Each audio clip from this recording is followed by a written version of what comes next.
Posso chiederle un Sì, sì. commento sulle ultime vicende che riguardano Berlusconi, sul passo indietro che ha fatto in politica e sulla condanna di primo grado per frode fiscale?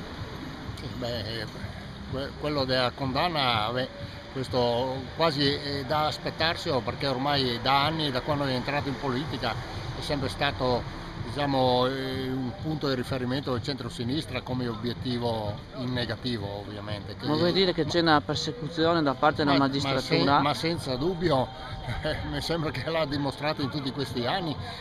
Penso che nessuna persona può dire il contrario, anche se è di parte opposta come politica, perché questo è evidente. Il fatto che lui si sia ritirato dalla politica come probabile Presidente del Consiglio sicuramente era una scelta già nell'aria, già da tempo.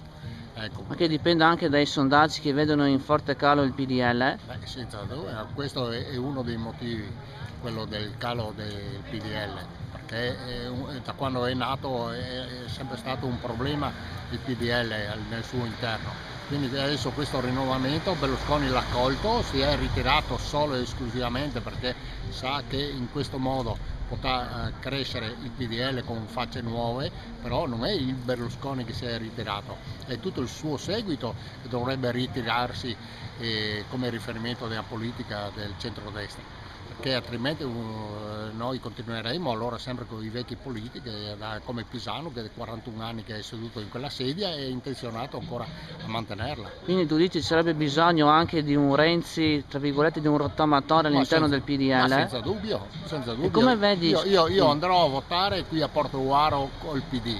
Io andrò a votare, io pagherò quei 2 euro che è previsti, lo annuncio già da adesso, e andrò a votare a Renzi per il PD, perché spero, io vedo la politica a 360 gradi, non vedo centrodestra e centrosinistra, vedo sempre persone per bene e quelle non per bene. Ecco, allora io ritengo doveroso che ci sia un ricambio generazionale, ma soprattutto di mandati nel gruppo del cambiamento. Come lei sa, noi abbiamo fatto le regole chiare che il massimo sono 3 mandati che uno può rimanere in politica. Quindi sta a significare 15 anni, non quelli che sono da 30-40 anni che sono ancora seduti anche qua nel nostro Portogruaro città.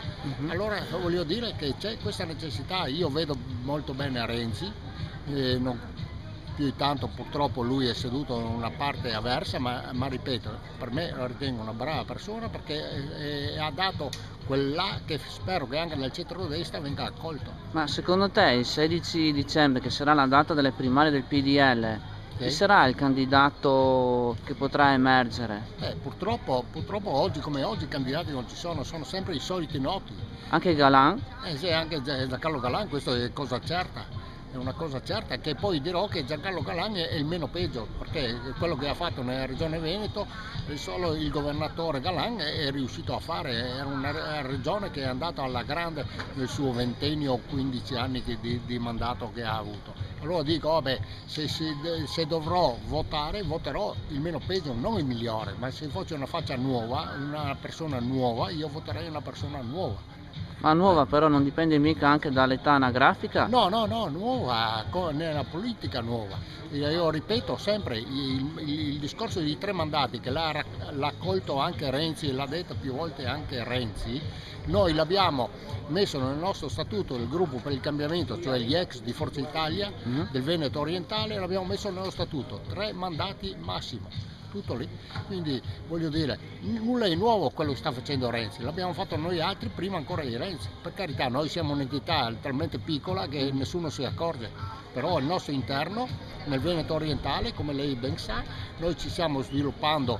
Oggi abbiamo calcolato che abbiamo dagli 8.000 ai 10.000 preferenze all'interno del gruppo per il cambiamento, quindi noi cerchiamo con questi 8.000 e 10.000 persone di poter incidere in qualche maniera almeno a livello provinciale, poi si vedrà, spero anche a livello regionale e anche a livello nazionale.